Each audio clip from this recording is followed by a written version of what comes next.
Ja, es geht. Let's get started. What do you think, ladies and gentlemen? What is the concept that has been cited most in the space of these 1.5 or 2 days? I think there is a competition between the concept of transformation, which we encounter in every third sentence, and Facebook. So we do not need an introduction. The keynote that we will hear in the next 45 minutes will be presented by Mr. Krüger on Sunday. I checked all the Facebook presences of the panelists here. It was not very enlightening. All four participants, all four panelists are not very active on Facebook. But this is something that we will be talking about. Thomas Krüger is president of the Federal Agency for Civic Education. He has dealt a lot with social networks and Facebook. He was a civil rights activist in the former GDR.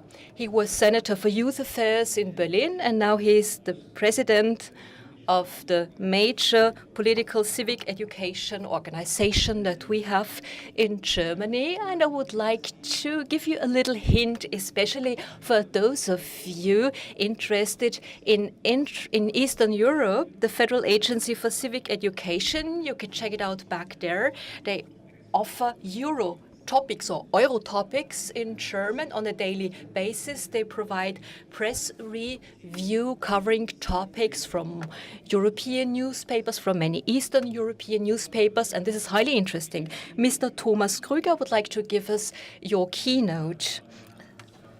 Ladies and gentlemen, it has become quite modern to criticize Facebook and social media thanks to Cambridge Analytica.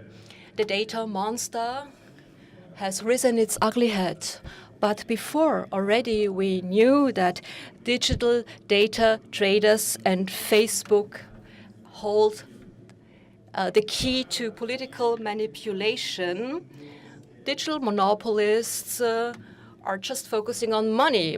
I think this is not quite true, and in such contexts, my oldest son would say, well,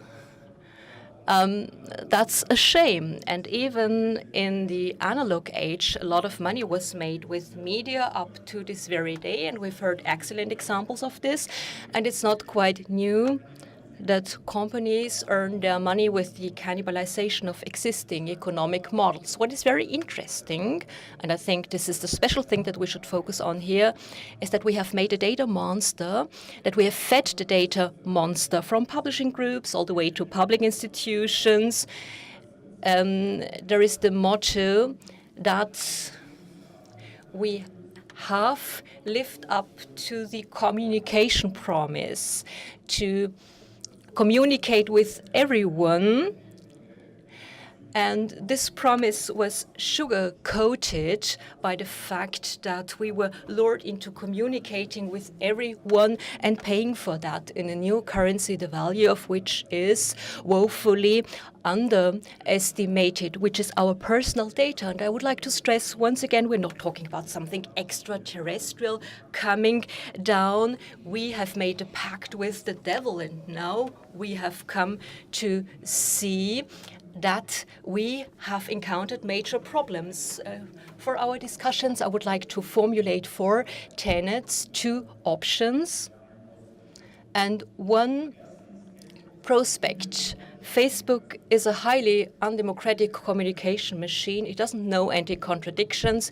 It suggests in a very positivist manner that it is my opinion that constitutes the general public. It befriends me with like-minded people who see that a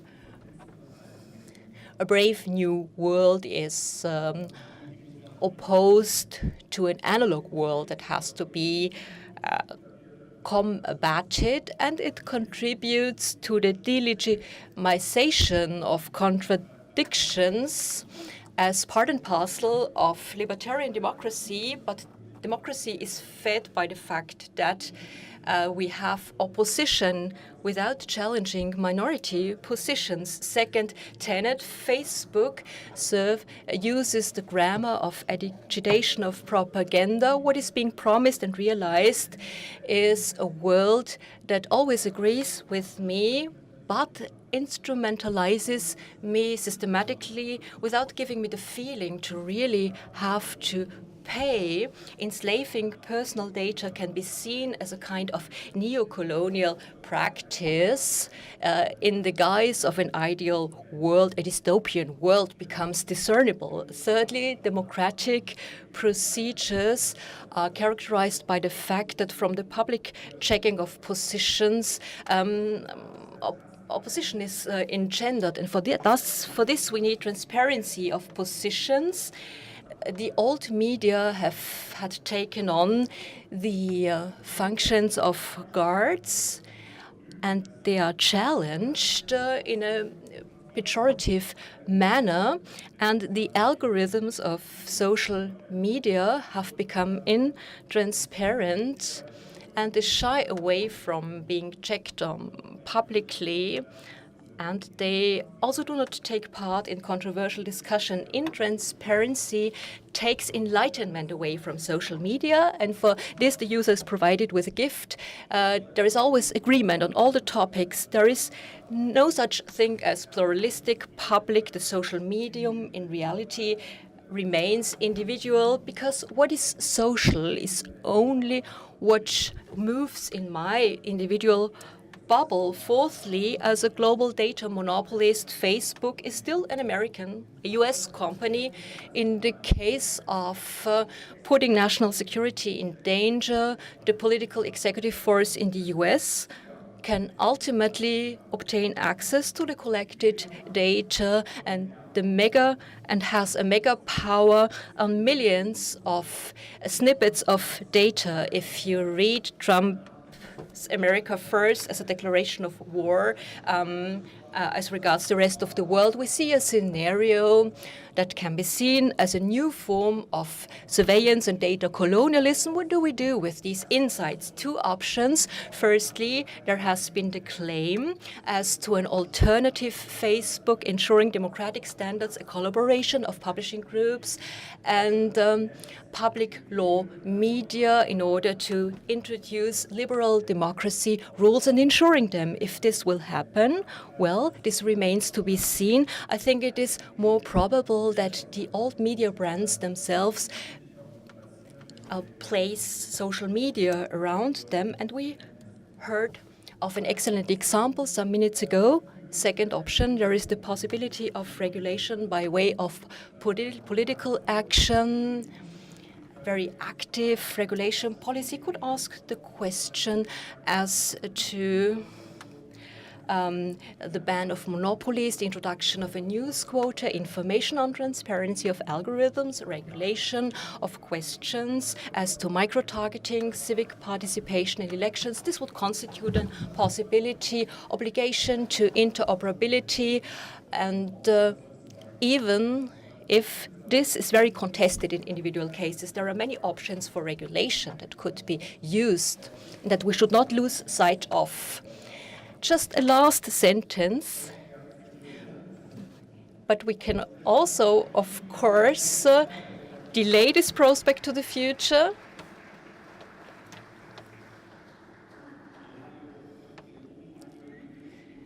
So we have the pleasure of seeing what you are doing up here, and Mr. Oberauer, who will be organizing this Congress over the next years. Well, I would propose to him to invite a brain researcher and to ask the question if it is possible to check out one's smartphone and to listen at the same time. I do not think that our brain can do that, but let's proceed with our debate, or let's get started actually. I'm sure that some of you might have checked what does Mr. Thomas Krüger do on Facebook. You do not stand any chance. He's only visible for his friends. Corinna Milborn has been acting quite cleverly on Facebook. She refers to her TV features, she takes up reactions, and she whets your appetite. She's a TV facilitator, but you have to explain very briefly to us what is Pulse-Sphere, because only our Austrian colleagues will be familiar with it. I think that our German colleagues might be familiar with it. So we are the equivalent of Pro7 and Sat.1, two German TV stations. I'm responsible for the information section. So we have ATV and Pulse-Sphere, and Pulse-Sphere has a focus on public value. So we do many information features to which I refer on Facebook. It's quite worthwhile. Quite shortly, quite recently, she interviewed Mr. Brecht, a philosopher, who also has said many bad things about Facebook and Google. Why are you here? You're just in the process of having completed a book on Facebook. It will be published in June. And maybe you can introduce the content of this book together with Markus Breitenegger. We developed a book called Change the Game. We dealt with the question of Google, Facebook, Amazon. If we stick with Facebook, we dealt with the question of the media share. There is always talk about platforms, and so this is not very, very precise. Of course, these are platforms. You can upload photos of birthday parties, but Facebook is not only a platform, but also the publisher of a very powerful, personalized mass medium newsfeed. If you open the Facebook app, then you have a medium proper. The editor-in-chief, in inverted commas, is a group determining the algorithm depending on content-related criteria, but mainly according to financial criteria, and this poses a lot of problems for social cohesion. You also said that it attacks the basic fabric of our society, the way that democracy works, and it also contributes to hatred against minorities. Ja, und wir haben ähnliche Schlussfolgerungen teilweise wie Sie getroffen, was die Regulierung betrifft. Aber ich möchte vielleicht eine as to regulation, but I would like to present to you a conclusion that might be more interesting to you. The question how European media companies deal with the fact that American media, Facebook and YouTube mainly, are big competitors as for attention, because it is not possible to be on Facebook and on another medium at the same time. Every second that someone spends on Facebook is not spent on Zeit Online, for example. We'll be talking about this topic later on. And secondly, very briefly, also, they take away a big part of the ad market with content that comes from European publishing houses. And there were very nice people telling you how news feeds works. They talk about the value of original videos, direct links to photos, and they prompt European companies to give away the most valuable content for free. And I think this is something that we have to focus on, and we have to create ideas in order to launch a counter movement. So we have to be aware of the fact that these are media, these are our competitors, and they do not play by the rules that we have developed for media. Mr. Esser, you might have realized that it's not all too easy with Facebook and Google. Maximilian Schrems, if you go to his Facebook account, then you can see that there is just one single entry in 2018. This is a photo. So you can see a river. So this is not mine. You got it from another source, obviously.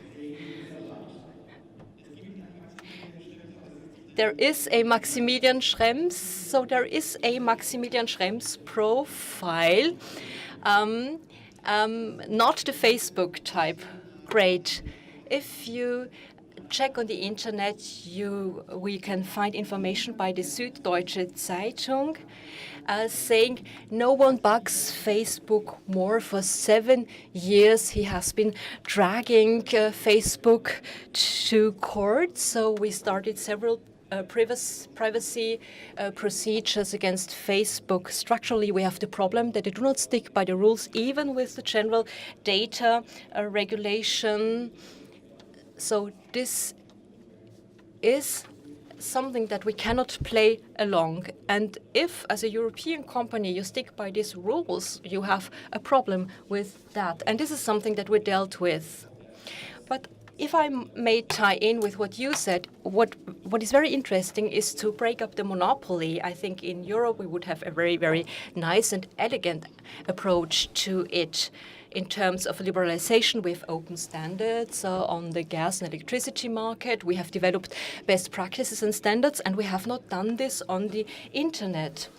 So it's not possible to write from one social medium to another, and this creates a network effect.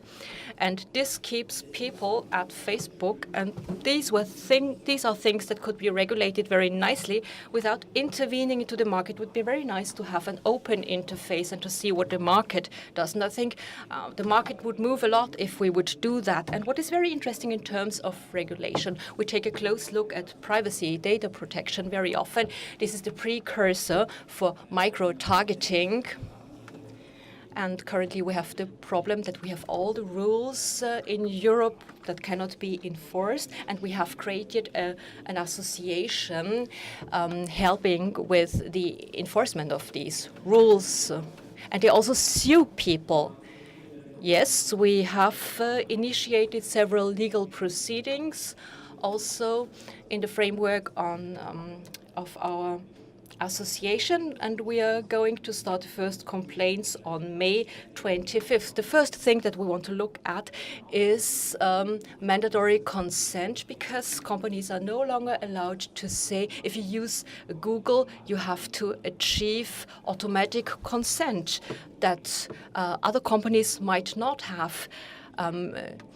So this is the first case that we will be working on, because we have the problem that the major companies might think that we can do this via mandatory consent. It's very hard to get mandatory consent, but the general data protection regulation has to be used in a very sensible manner. If we do this, then many problems will disappear. I would rather give Poles fear my consent than Facebook, Google, or other companies of this kind. Now, Mr. It's a love-hate relationship. Now, they are complaining about Facebook, but then they accept their classified ads, as you just pointed out. So, how long will this relationship go on? Your publishing house, Die Zeit, will it be able to continue this tendency, complaining about Facebook, bashing Facebook, and then reaching out to Facebook at the same time? Well, what can we do? I mean, how long can we continue this trend? Let's look at the facts. Facebook is a marketplace involving 2 billion people that are active.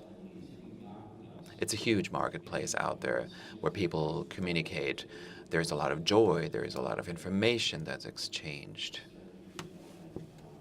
Of course, there are also some criminals on this marketplace, but that's part of the deal, isn't it?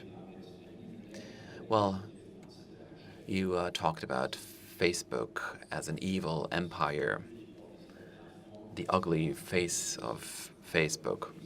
Well, of course, there is abuse that's taking place, but I would say that 99% of all the interactions do not involve any abuse. We like working with Facebook. As far as our youth portal is concerned, maybe your son's also on this portal. Well, Facebook accounts for 30% of our traffic. As far as Zeit Online is concerned, it accounts for 10% of our traffic. So why don't we look at what makes Facebook so interesting? Now, people spend a lot of time with Facebook, more time than with Zeit Online, but that's not their problem, it's ours. So we have to make sure that we keep our users happy and enhance the retention time. I think we should emulate Facebook. Facebook is something that Mark Zuckerberg and others came up with. Social media, well, they didn't exist in the past. They just came up with this wonderful idea in order to utilize the potential of digitization. A lot of good things have happened because of Facebook. A lot of people have actually started to interact. It's not a crime syndicate. It's a large platform where a lot of things are taking place, and we can learn a lot from them as publishers. We can tap into their potential. So yes, we are in favor of Facebook. We like Facebook. Well, not everything they do, of course, there's abuse that needs to be eliminated. But social media, that's a good system.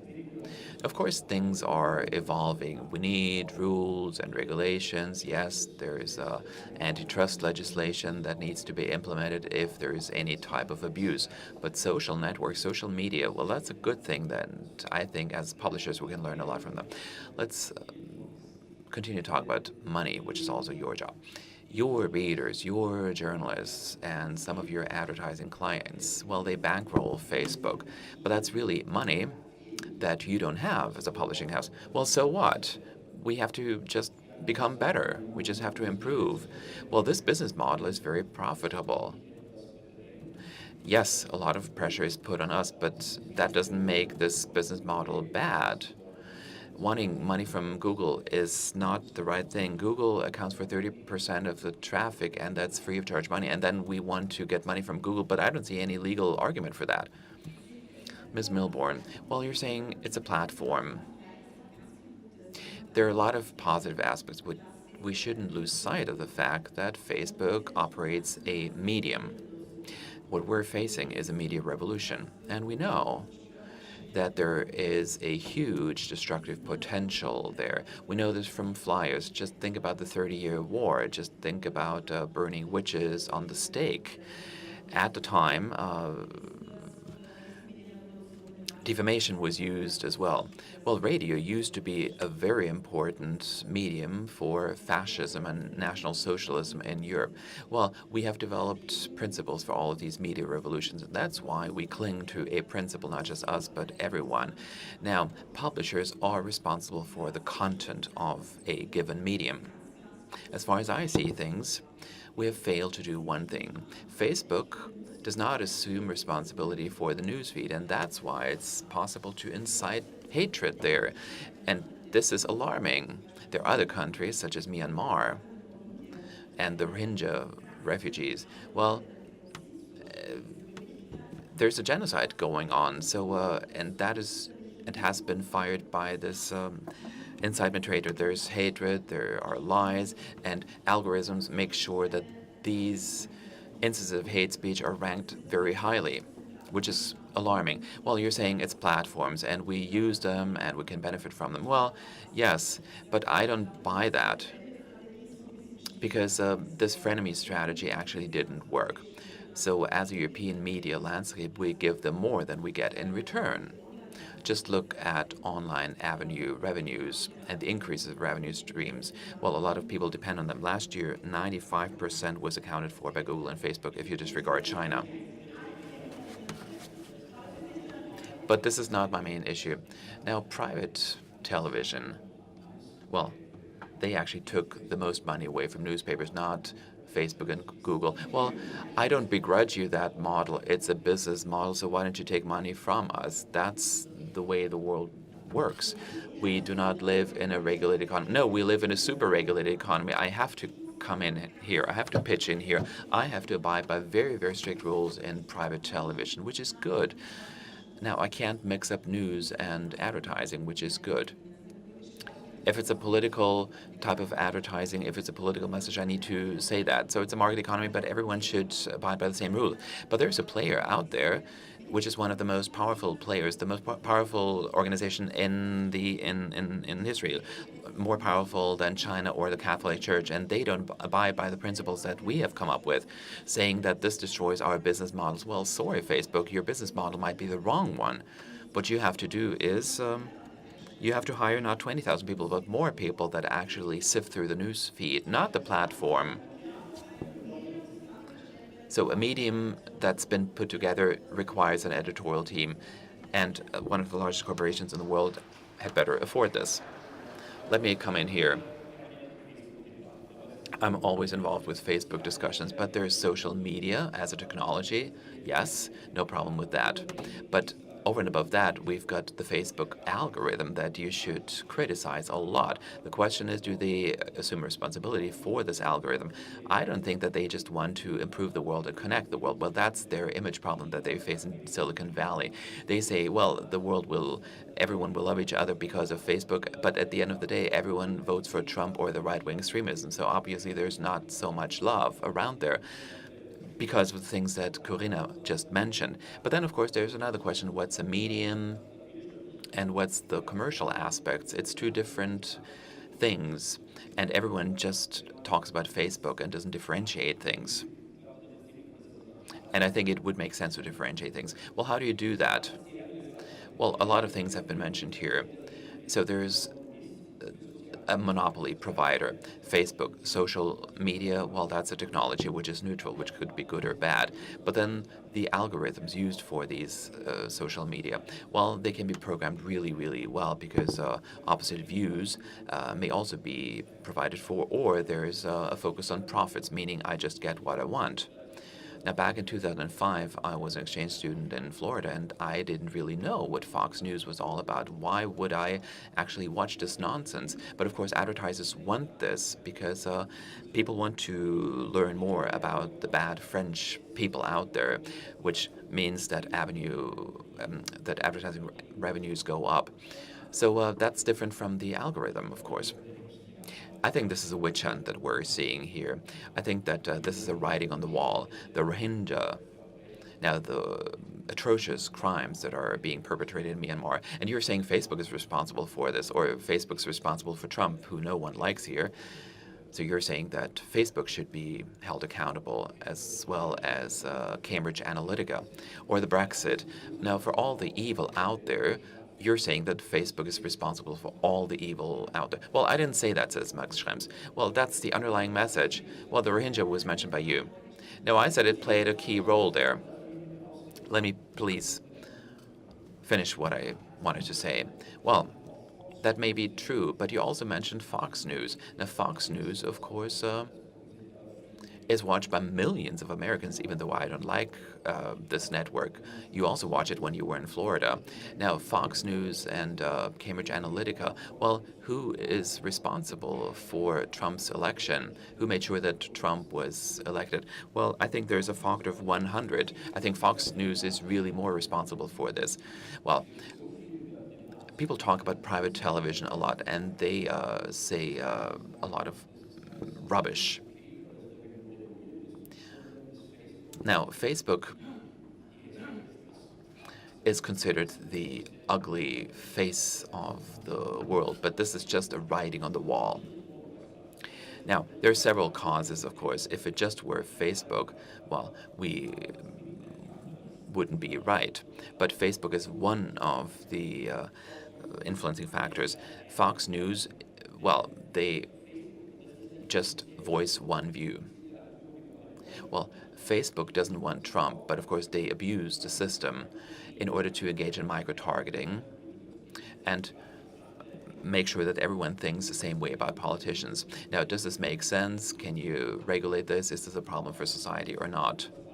So, of course, Facebook is not the evil as such, but you can say, well, it's a market economy and everyone hates it, etc. That's a solution. It's not a solution. Well, a free market economy only works if everyone respects the same rules.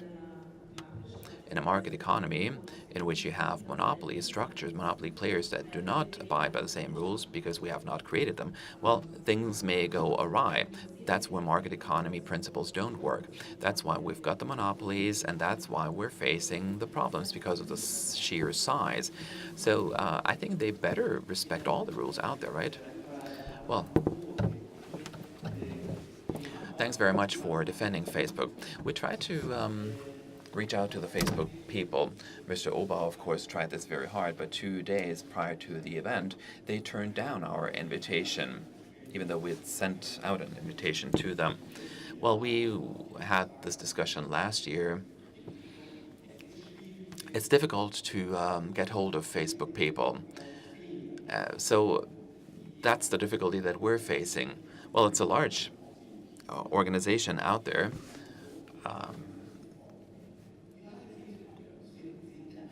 Well, you're the only one who actually offends Facebook, who's saying, well, there are some positive aspects. Well, I use this medium too, but why did we look at the details? Because otherwise we wouldn't work in a meaningful manner. Now, Thomas Krüger said, by way of introduction, why do the German publishers with the public broadcasters, well, why don't they come up with a counter Facebook structure? Ulrich Willem and someone from Bayerischer Rundfunk said, well, and Julia Jeckle from Grund und Jahr also said, well, that's a suggestion that we should actually look at. I don't know the suggestion, but is this realistic? Well, that's another question. But getting together, forming an alliance, saying we do something against this monopoly, well, that's not bad, is it? But it's, of course, difficult in Germany because the publishing houses don't like each other, the public broadcasters also have some issues. Now, is this a realistic scenario, you think? Would this work in different circumstances? Would it be possible to come up with a super mediathek? You know, that's their concept, a media library. Well, it's great, but coming up with a counter Facebook, well, I think this is gaga, because quality media that band together to generate more traffic, more action on their platforms, yes, I'm in favor of this. But of course, what makes Facebook successful? They focus on the users. They do this 10 times more efficiently than most other media, television, online portals, and so on and so forth. They focus on the user and their engagement. So everyone spends 30 minutes or 60 minutes every day using Facebook. Zeit Online, Puls 4, well, they spend less time with those media, so they're better than us. We should learn from them. We should look at what they're doing really well. I mean, they're not bad as such, right? Now, Facebook, of course, has no content. That's what our legal action says. So it's a monetary contract. I don't pay with data. No, actually, I pay with content. A dead squirrel in a backyard is also content, to put it very, very simply. Or cat pictures, that's also content, unfortunately. But that's not produced by Facebook. So their content is not better, but they're better at aggregating the content, which is what it boils down to. And that's where we need to use the lever. Generally speaking, now twice a week I get emails about the new and better Facebook. Google tried things out, Google+. Now, there's a structural issue, and that's the login and the network effect. Now, in the past, you had Telekom as the only provider, and then D2 in Germany came up. But if I can't make a phone call to Telekom, well, they will not buy a SIM card because that means that I can only make phone calls to myself. But that's the problem with the social media. The network needs to be opened up. Economically speaking, this is turbo-liberalism. By open networks, I can actually make for more competition. For the past 10 years, Facebook has not been very innovative. The website looks the same way it did 10 years ago. Well, we came up with a detailed suggestion in our book. I'm not going to talk about this in greater detail now. Now, first, we need to recognize that this is not just platforms, but competitive media. What we're facing is an absurd situation. European media cannibalize themselves, but their content, their premium content, is often made available free of charge. Rather, which is absurd, rather there should be cooperation, and we should actually revert to the basic tenets of media law. As far as organizational aspects go, we should focus on one concept, the public concept, the concept of public broadcasters, which is true for television and radio. So we know what these principles are, but of course we're now lagging behind. Now, radio and television, of course, what we see here is an unbundling of channels. So this public concept needs to be further evolved. Yes, it's state-owned, but actually it's something that's borne by society, this concept of public broadcasting. This should be converted to the digital world, and we should focus on cooperation at European level. That, I think, is key. I'm not talking about the keys, or the details, rather. The book will come out in June. Well, why don't we now hand over to someone who knows about politics. What should politicians do? Now, one thing I refer to is we should take courageous action, and we should look at what can be regulated. We should talk about monopolies. We don't need more monopolies. We need more market economy. This should be clarified and shed light on. And then another question. Theoretical and democratic notions. How can we actually engender opposition and resistance at societal level? That's important for democracies. That needs to be safeguarded. And one more thing, transparency, the transparency of the algorithm. What's the underlying policy, as was just said? We shouldn't be naive. Rather, we should take courageous action, and we should try to overcome obstacles. And we shouldn't vilify the social media at all. This applies to public institutions and the media in general. When it comes to using social media, we need to weigh the pros and cons. So we're paying a rather high price, I would say, and the public has not become aware of that. Policymakers, of course, need to assume responsibility. Now, let me just give you an outlook. Why don't we look at media consumption patterns of young people? Now, many young people out there are not on Facebook anymore. 5 years ago, it was different. I used to talk about Facebook with my son, for example. I befriended him on Facebook to learn more about him. And then he made sure that it wasn't his friend anymore. And 1 year later, he was not on FB anymore. So young people are moving away from Facebook. This is a tendency that we're seeing. They want to have audio-visual media, more Instagram or messenger services. That's what they're using. FB, well, it's considered obsolete by them. But then some of these are owned by FB anyway. It's a different logo, but it's the same company. Well, you're right, and that's why it's very important to raise political awareness and to talk about media structures in our democratic societies. Media education, political education, and awareness raising is very important. Well, yes, we always have to engage in a dialogue. That's always the right approach. Again, what should the policymakers do? What should they do specifically at national level or at European level? What about monitoring? What about control measures? Mr. Krüger, very specifically. Well, as I just said, we need to come up with rules. And these rules should be supranational, transnational, at European level or also at global level. But of course, we shouldn't lose sight of democracy. We should defend democracy. And the deficits, of course, should be eliminated.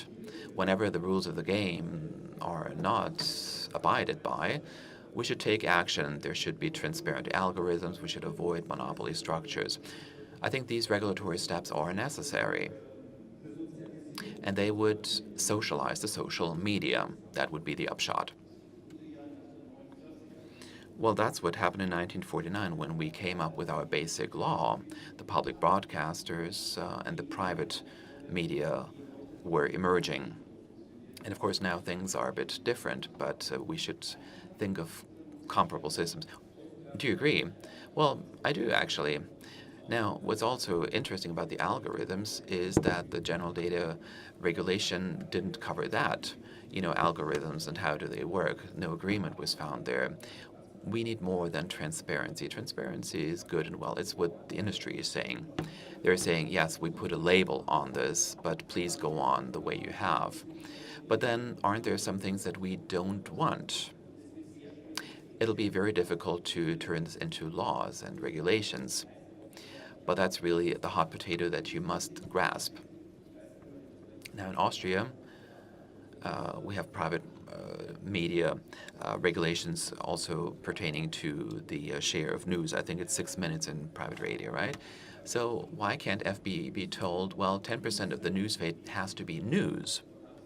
Or you could say, well, counter opinions should also exist, contrary views. That can be regulated just like in the media field.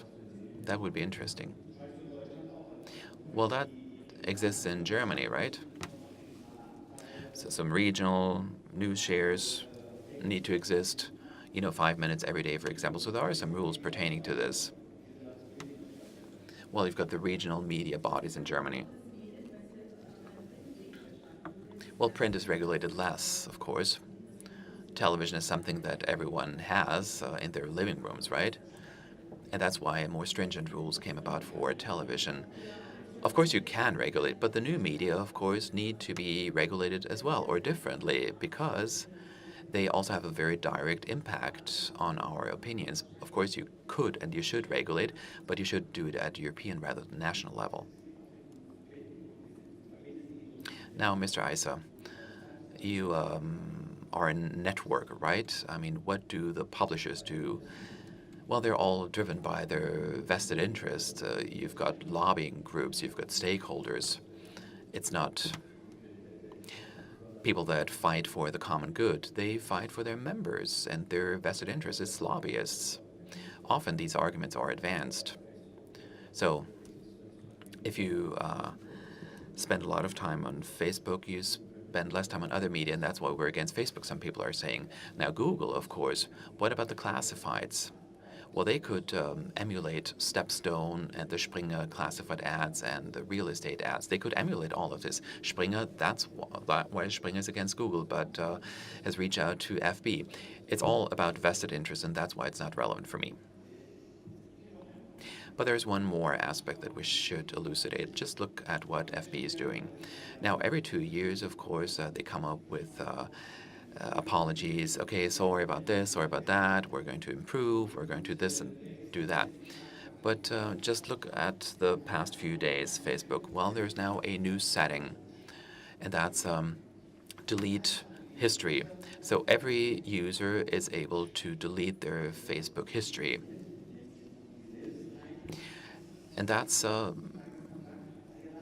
possible, obviously. So, but don't you think that Facebook will take care of this and will purge all of the negative aspects? Well, Cambridge Analytica was the best example. In 2011, we reported about apps that actually siphon off the data without any monitoring, and no one knows where the data actually gets to.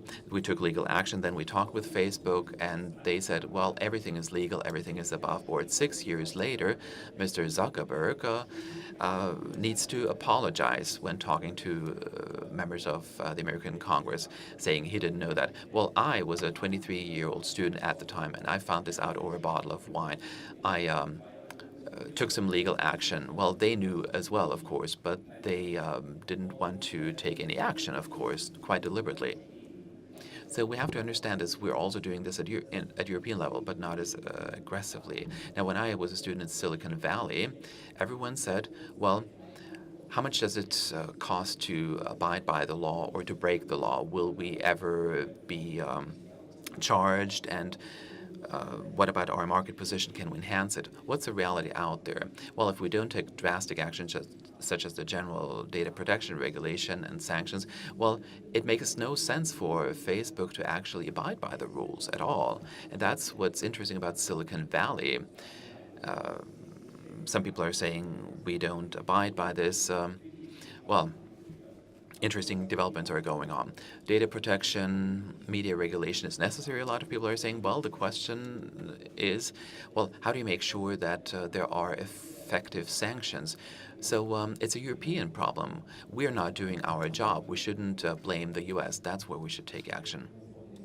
Well, you keep saying new rules that should come about.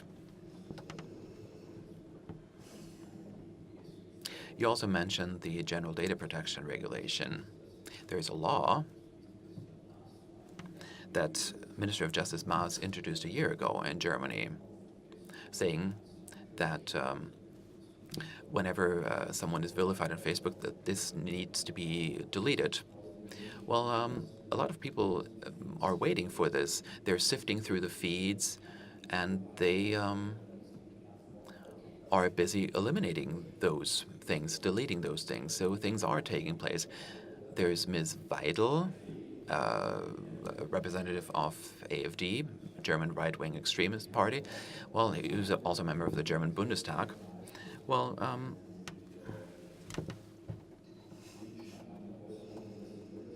she also enforced a deletion of a vilifying, defamatory remark about her by invoking a law.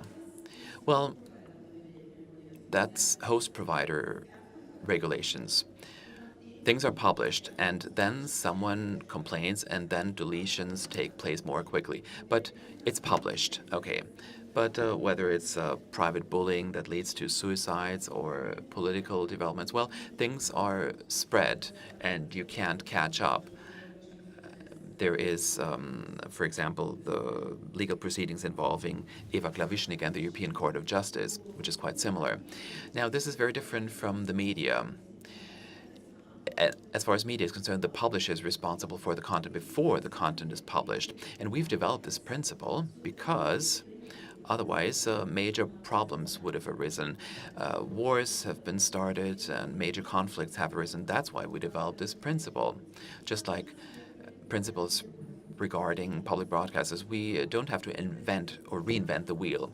Now, publishers, of course, are responsible for the content. No incitement to hatred, no defamatory remarks, opposing views, media pluralism, or pluralism of opinions. Well, this should also be applied to FB news feeds, which would be possible. Content moderation, well, that's not something that's mentioned in the quarterly report.